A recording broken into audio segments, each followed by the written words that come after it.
In the heart of Paris, where cobblestone streets intertwine with the rhythm of modern life, there stood a small café tucked away in a quiet corner by the Seine. Its name was Le Souvenir, the Memory. With its time-worn glass windows, polished wooden tables, and the rich aroma of freshly roasted coffee, the café felt like a world untouched by time, a sanctuary of forgotten stories and hidden emotions. The owner, Mr. Marcel, a man in his 60s, was soft-spoken and gentle. For decades, he had cared for the café as though it were a living memory. He polished every teacup, adjusted every chair, and dusted every corner with a quiet tenderness, as if protecting a secret he had long kept locked away.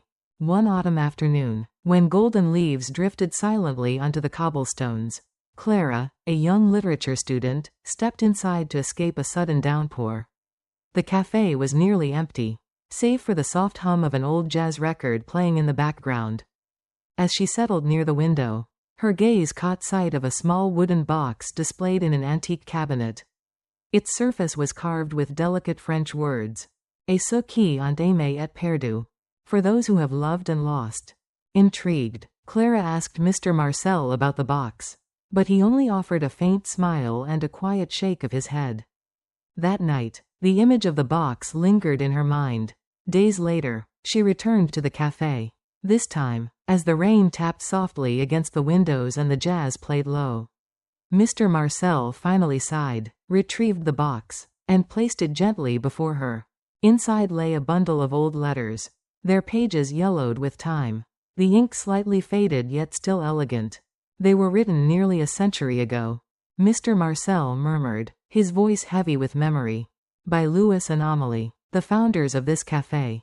Clara carefully unfolded the first letter. The words were delicate yet burning with passion. My dearest Amélie, I still hear your laughter in the echoes of old songs. No matter how vibrant Paris becomes, my heart belongs only to you. Letter by letter, a love story unfolded, the story of Louis, a struggling young painter, and Amélie, the daughter of a wealthy noble family. Their love was fierce but forbidden. Amélie's family opposed the relationship, and when World War II erupted, Louis was drafted into the army.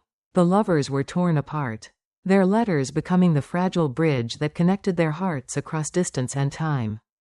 But as the war dragged on, the letters became fewer, until one day, there were none. Clara was captivated. She needed to know more.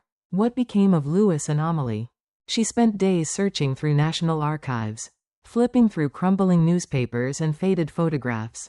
And then, tucked between pages of an old journal, she found a black and white photograph of Louis and Amélie, standing in front of the Café Le Souvenir. On the back of the photograph, a short note was scribbled. The day Louis left Paris, the last day. Behind them, Clara noticed a stone bridge, the Pont des Arts, faintly visible in the background.